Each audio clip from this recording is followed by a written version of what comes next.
वृत्रासुर बोलो। असुरराज, मैंने देखा कि ध्रुम तप की समाप्ति पर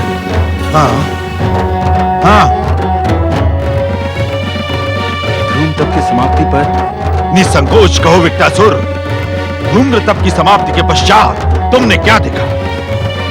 कुछ भी स्मरण नहीं आ रहा असुरराज। मैं सब कुछ भूल गया हूं असुरराज। दुष्ट मायावी, हमसे छल करता है। धन्य है आप भोलेनाथ, धन्य है। असुरराज, दैत्य गुरु शुक्राचार्य का अपहरण तथा इसके छल में मुझे देवताओं का षड्यंत्र दिखाई पड़ता है।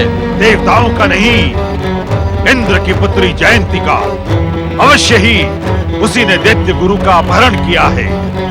तुम दोनों ने मुझे उसकी हत्या से रोक दिया, अन्यथा हमें यूं भटकना न पड़ता। तुम दोनों मृत्यु के योग्य हो। असुरराज, हमें क्षमा कर दो।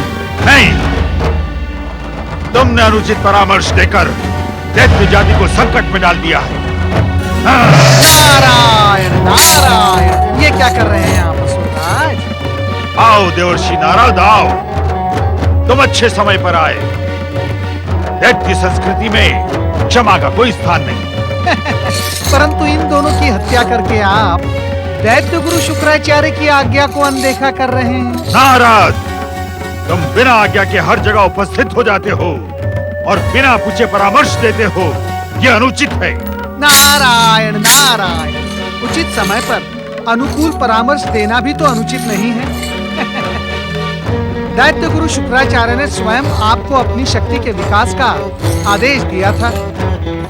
इन दोनों शक्तिशाली असुरों की हत्या कर आप दैत्य शक्ति को क्षीण तो नहीं कर रहे हैं?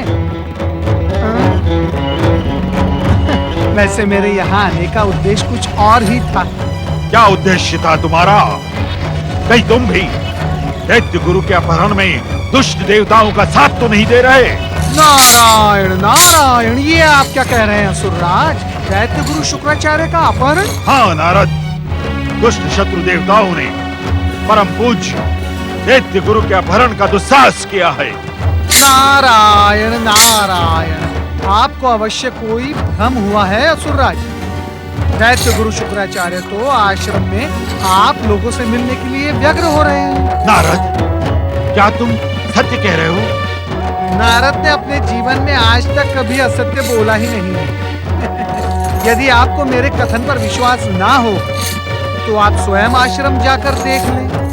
नारायण नारायण, चलो।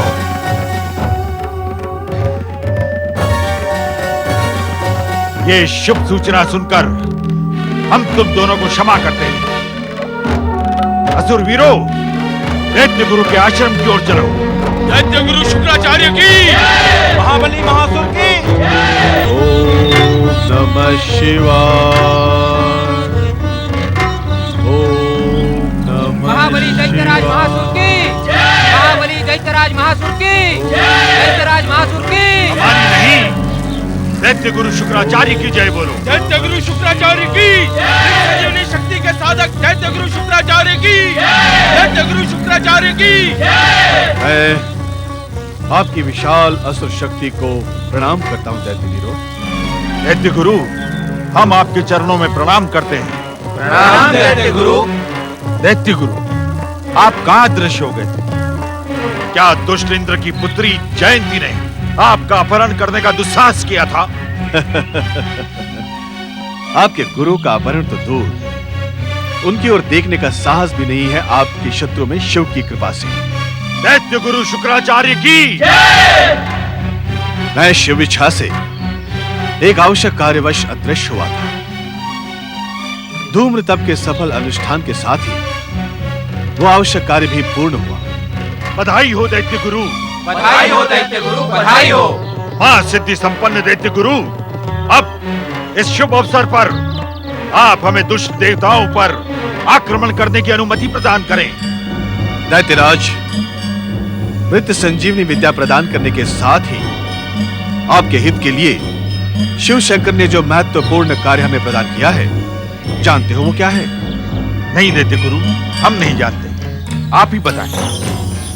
आपकी संहारक एवं हिंसक शक्ति को रचनात्मक बनाने की कामना के साथ ही मैं आपसे निवेदन करता हूं कि युद्ध की भावना को त्याग कर आप तीनों लोगों के प्राणियों को सहानुभूति एवं मित्रता की दृष्टि से देखिए।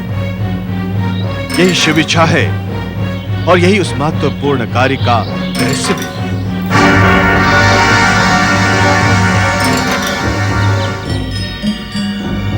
मेरी बात सुनकर आपको आश्चर्य तो अवश्य होगा, किंतु धूम्र तप के परिणाम स्वरूप आपके गुरु के हृदय से हिंसा निकल चुकी है। यदि आप भी अपने गुरु के बताए हुए मार्ग पर चलने के इच्छुक हैं, तो युद्ध के स्थान पर मित्रता के मार्ग पर चलो। ये आप क्या कह रहे हैं दैत्य गुरु? आपने स्वयं हमें वचन दिया था कि धूम तप के पश्चात आप हमें स्वर्ग पर आक्रमण करने की अनुमति प्रदान करेंगे। धूम्र तप से पूर्व मेरी मान्यता हिंसक थी दैत्यराज, किंतु हिंसा तो हम असुरों के जीवन की अनिवार्यता है दैत्य गुरु। नहीं मेरे शिष्यों, नहीं, किसी भी जीवन की अनिवार्यता हिंसा नहीं है। जीवन की अनिवार्यता तो प्रेम है, अहिंसा है, मित्रता है। दैत्य गुरु, हमें कुछ समझ में नहीं आ रहा है। श्रेष्ठ जीवन और दीर्घायु की आकांक्षा रखने वाला प्राणी कभी भी हिंसा को अपना आदर्श नहीं बना सकता। अर्थात? दैत्यराज, क्या तुम्हारी वीरता, तुम्हारी परम शक्ति, तुम्हारी महान माता दिति के लिए शोभनीय है कि तुम बार बार शत्रु देवताओं के द्वारा मृत्यु को प्राप्त हो और मैं बार बार तुम्हें मृत्यु संजीवनी से जीवित करूं? नहीं नहीं दैत्य गुरु, ये अत्यंत शोभनीय है और अपमानजनक भी। तो सम्मान पूर्वक जीवन व्यतीत करो। ये संभव कैसे है दैत्य गुरु?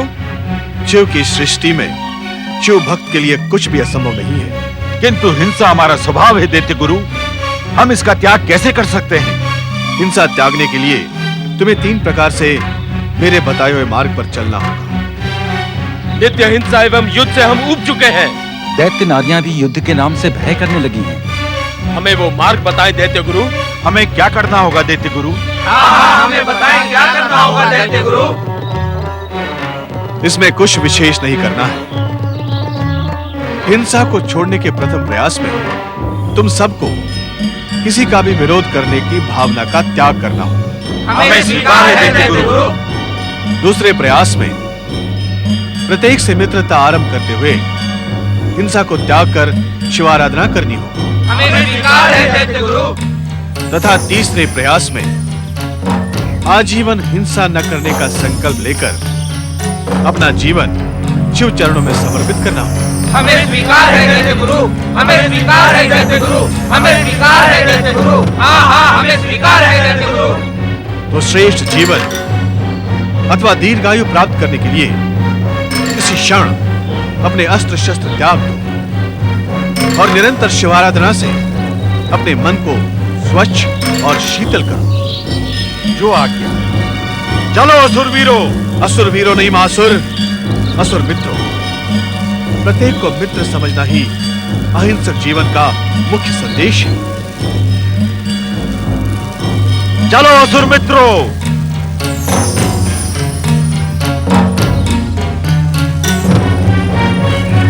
मित्रों, अब आप सभी मेरे साथ एक स्वर में बोलिए, ओम नमः शिवाय। ओम नमः शिवाय। ओम नमः शिवाय। ओम नमः शिवाय। ओम नमः शिवाय। हमारी इच्छा का सम्मान करते हुए देवगुरु बृहस्पति ने दैत्य गुरु शुक्राचार्य का रूप धारण कर असुरों को उनकी असुरता से मुक्त कराकर महान सफलता प्राप्त की है। इतिहास के पृष्ठों पर आज का दिन स्वर्ण अक्षरों से लिखा जाएगा। हाँ, देवगुरु बृहस्पति ने वो कार्य कर दिखाया जिसकी तो कल्पना भी नहीं की जा सकती। हाँ देवराज, साधु बने ये असुर कितने भले दिखाई पड़ रहे हैं।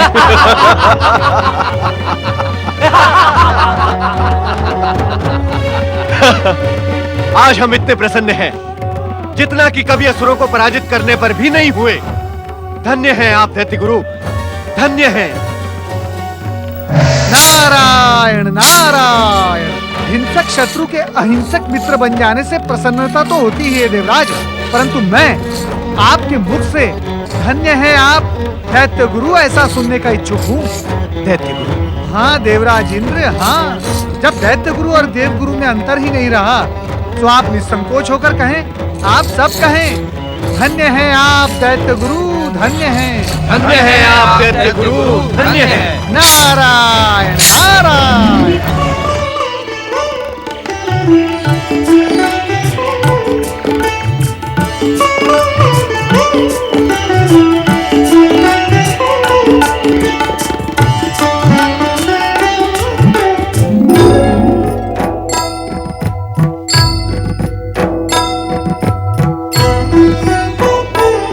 संपूर्ण दैत्यों को युद्ध, संघर्ष एवं प्रतिशोध की इच्छा का त्याग कर जीवन में शांति, भक्ति एवं सदाचार की नीति को अपनाना आवश्यक है। बोलो ओम नमः शिवाय, ओम नमः शिवाय,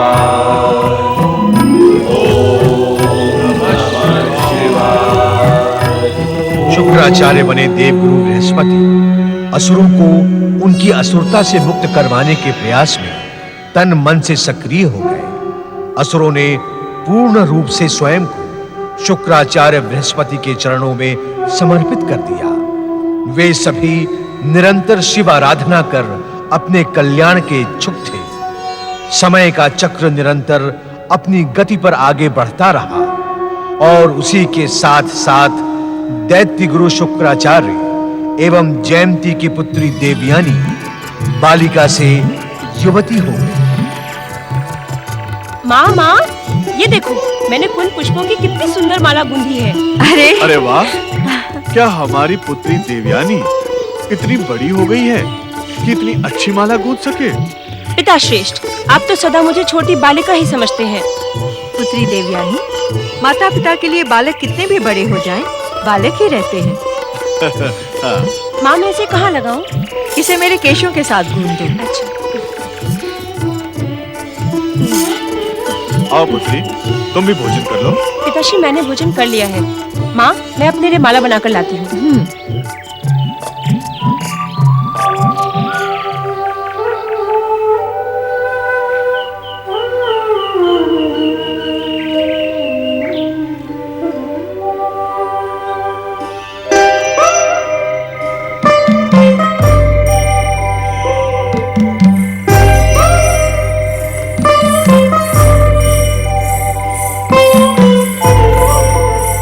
क्या बात है स्वामी? प्रातः काल से आप चिंता मग्न दिखाई दे रही हैं।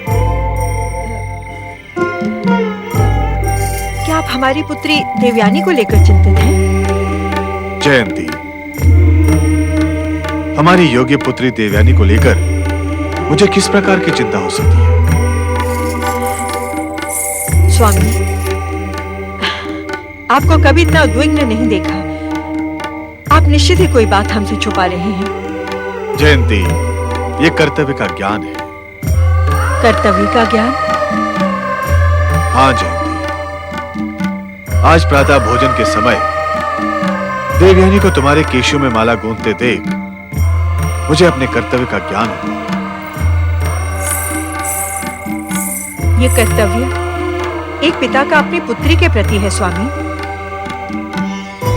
पुत्री के विवाह को लेकर आपका चिंतित होना स्वाभाविक है, किंतु पुत्री देवयानी के लिए आपको इतना चिंतित होने की आवश्यकता नहीं।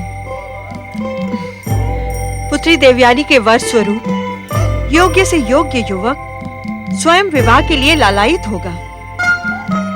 जयंती, इस समय मेरे हृदय में केवल देवयानी के विवाह की चिंता नहीं है। पुत्री देवयानी के विवाह के अतिरिक्त अन्य कौन सी चिंता है आपको स्वामी?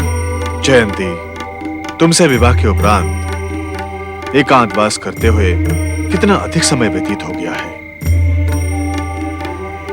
सत्य तो यह है जयंती कि तुम जैसी पत्नी और देवयानी जैसी पुत्री पाकर मैं तो दैत्य गुरु का कर्तव्य ही भूल गया। जीवन के लिए परिवार के प्रति किया गया आपका कर्म भी तो अनावश्यक नहीं है स्वामी। जयंती, जीवन में कोई भी कर्म अनावश्यक नहीं होता। प्रत्येक कर्म अनिवार्य तथा आवश्यक है। हमारे मार्गदर्शन के बिना बेचारे असुर न जाने कहां कहां भटक रहे होंगे। अब हमें अपना अज्ञातवास त्याग कर शीघ्र ही आश्रम पहुंचना है। जयंती, क्या तुम इस बात की इच्छुक नहीं कि हम आश्रम पहुंचकर अपने कर्तव्य का पालन करें? स्वामी, आपकी इच्छा के समक्ष मेरी अनिच्छा का कोई प्रश्न ही नहीं उठता। जो आपको प्रिय है वही मुझे भी प्रिय है। किंतु क्या जयंती? मुझे चिंता केवल देवयानी की है स्वामी, कि इस वन प्रदेश में स्वतंत्र विचरने वाली वो लड़की आपके आश्रम व असुरों के बीच कैसा अनुभव करेगी। ये क्या माँ, मैं कब से आपकी प्रतीक्षा कर रही हूँ। प्रिय पुत्री देवयानी, हम तुम्हें लेकर किसी विषय पर विचार विमर्श कर रहे थे। मुझे लेकर? मैंने ऐसा क्या कर दिया पिता श्रेष्ठ? पुत्री, तुम्हें हमारे आश्रम चलना कैसा लगेगा? आश्रम? सत्य कहूँ? हाँ पुत्री, हमारे आश्रम लौटने का निर्णय तुम्हारी इच्छा पर निर्भर करता है। सत्य तो ये है कि इस एकांत वन प्रदेश में अकेले भटकते भटकते मेरा मन ऊब गया है। मैं स्वयं कई दिनों से सोच रही थी कि आप दोनों को अपनी इस उद्विग्नता से परिचित करवाऊं। पुत्री देवयानी, तुम्हें हमारे आश्रम का वातावरण अवश्य अच्छा लगेगा। दैत्य गुरु शुक्राचार्य ने दैत्यों के प्रति अपने कर्तव्य का अनुभव करते हुए अपने आश्रम जाने का निश्चय किया। किंतु जब शुक्राचार्य और शुक्राचार्य रूपी बृहस्पति की भेंट होगी, तब क्या होगा? जब असुरों को इस सत्य का ज्ञान होगा, तब क्या होगा? क्या देव दानवों में पुनः युद्ध होगा? क्या वे पुनः एक दूसरे के शत्रु हो जाएंगे? इसका उत्तर तो केवल सर्वेश्वर शिव को ही ज्ञात है।